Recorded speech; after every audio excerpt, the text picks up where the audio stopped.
Na naging kapalit ng balita na yan, ito nga, si Rodrigo Duterte.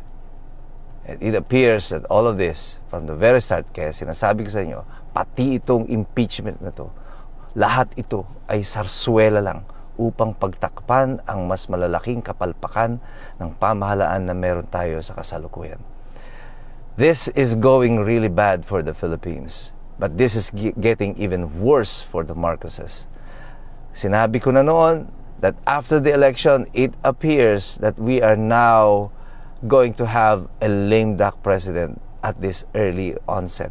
Napakaaga. At nakikita nyo na ngayon, nagko-collapse na ang kanyang kaharian. The solid north is no longer solid. Si Chavit Singson has already declared that he is distancing himself from the Marcoses and has thrown his support to the camp of Sara Duterte.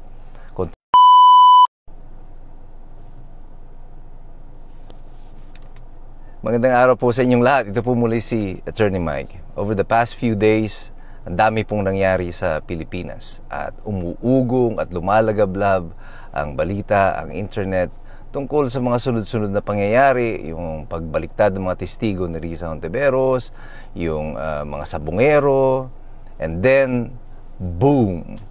It was finally confirmed si Paulo Tantoco died of drug overdose, cocaine overdose. Hindi na po ito bagong balita na ito. Halos lahat po ng mga nanunood sa social media alam na ito, but Malacanang has been silent about it or completely denied everything about it, and even denied the participation of the First Lady regarding this. At ngayon, nagiging malinaw sa lahat kung ano ang nangyari sa pagkaka-aresto kay Rodrigo Duterte. Bago po mangyari na naaresto si President Digong, ay meron na mga bali-balita na eto ngang ating former First Lady ay kasama nitong si Paulo Tantoco na nagmamay-ari ng Rustans, at ang kanyang asawa na si Dina Arroyo Tantoco is the Deputy Social Secretary ng Malacanang. So they are the ones in charge of preparing the schedule for the President and the First Lady. At kasama sila sa naghanda, nagprepara ng itong event na ito sa Amerika, sa Beverly Hills, na kung saan andoon ang First Lady kasama si Paulo Tantoco. And he died of drug overdose. What a scandal it is. And many are of the opinion, at ito rin ang paniwala ng Vice Presidente at marami pang mga tao, kasama na po ako, sa aking opinion, ang nangyari kay Duterte is a information trade-off. Gusto nilang balutan ng mas maingay na kontrobersiya ang kontrobersiyang kinasangkutan ng First Lady. Kaya kinailangan nila na dali-dali ay biglaang arestuhin si Rodrigo Duterte para pagtakpan ang balita. Ang administrasyon na ito ay naging master, at yun lang ang nakafocus lamang sila doon sa mga spins, sa mga twist, sa mga distractions. It's all about tactics. There's no strategy about the economy, about us getting through itong mga mahihirap na panahon ng buhay, and it's all about curing yung mga kapalpakan na nagaganap sa kanila. Nung bigla pong sumulpot itong investigasyon sa mga sabungero, I knew something was up. There is really something that doesn't add up here. I'm pretty sure na meron talagang mga nawalang mga sabungero, inimbestigahan naman ito sa Senado. I'm pretty sure someone big is involved in this.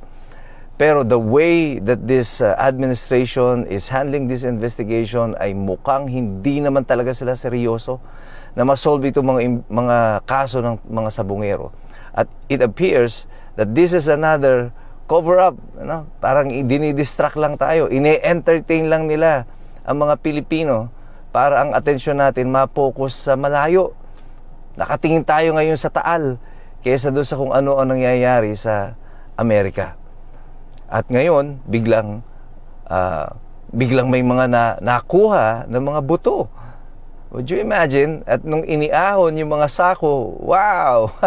Bago yung mga sako. Ano ba yan? Sabi ko nga sa inyo yung mga kwento na kung magsisinungaling ka din lang, lapit-lapitan mo na sa katotohanan.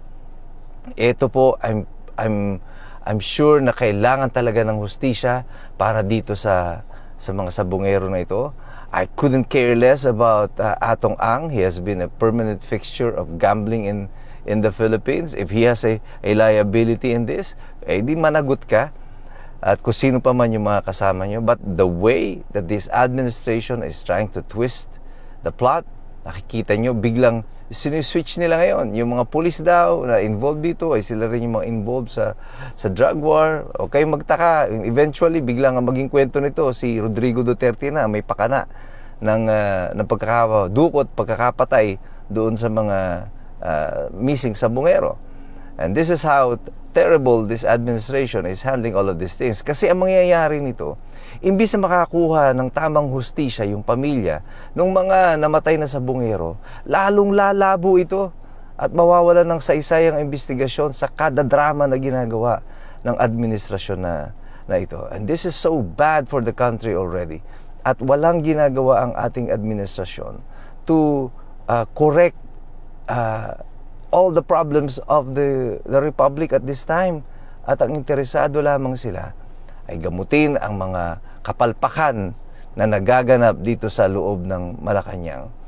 This is a serious scandal na kinasasangkutan ng Malacanang. But look at how the mainstream media is addressing this. Pasulput-sulput lang ang kanilang mga report tungkol dito, at marami sa kanila, kunyari ire-report yung kamatayan ni Tantoco, pero makikita mo mas marami yung mga features nila o yung minutes that they share doon sa mga depensa tungkol sa pagkamatay ni Tantoco and how Malacanang is trying to distance itself from this controversy. But there is no way you can distance yourself from this. Kasama ng ating First Lady si Paulo Tantoco when he died. Now, explain that to the people. At na naging kapalit ng balita na yan, ito nga, si Rodrigo Duterte. And it appears that all of this, from the very start, kaya sinasabi ko sa inyo, pati itong impeachment na to, lahat ito ay sarsuela lang upang pagtakpan ang mas malalaking kapalpakan ng pamahalaan na meron tayo sa kasalukuyan. This is going really bad for the Philippines, but this is getting even worse for the Marcoses. Sinabi ko na noon that after the election, it appears that we are now going to have a lame duck president at this early onset. Napakaaga. At nakikita nyo na ngayon, nagko-collapse na ang kanyang kaharian. The solid North is no longer solid. Si Chavit Singson has already declared that he is distancing himself from the Marcoses and has thrown his support to the camp of Sara Duterte. Kung titignan nyo ang kasaysayan, ang nangyari kay Erap ng 2000, ganito rin, the same figure, Chavit Singson, humiwalay din kay Erap Estrada. At ang resulta, si Erap was eventually impeached, and then although hindi natuloy yung impeachment sa Senado because of EDSA 2, tignan nyo kung sino yung mga characters involved dito. It was Atong Ang, Chavit Singson, and now we see history being repeated again. The name of Atong Ang, although on a different light, is still part of the news. My goodness, what is happening to our republic? Pero tayo pong lahat, we must continue to be vigilant, we must continue to participate, sapagkat marami pang mga pagbabaluktot ng mga katotohanan na gagawin ang ating pamahalaan upang pagtakpan ang mga kapalpakan nila sa sitwasyon na ito. That's why in our engagement, let us continue to review, let us continue to study, let us continue to engage, at mag-aral tayong lagi, sapagkat mahirap pong makialam ang taong walang alam. God bless you. God bless us all. Mabuhay ang Republika ng Pilipinas.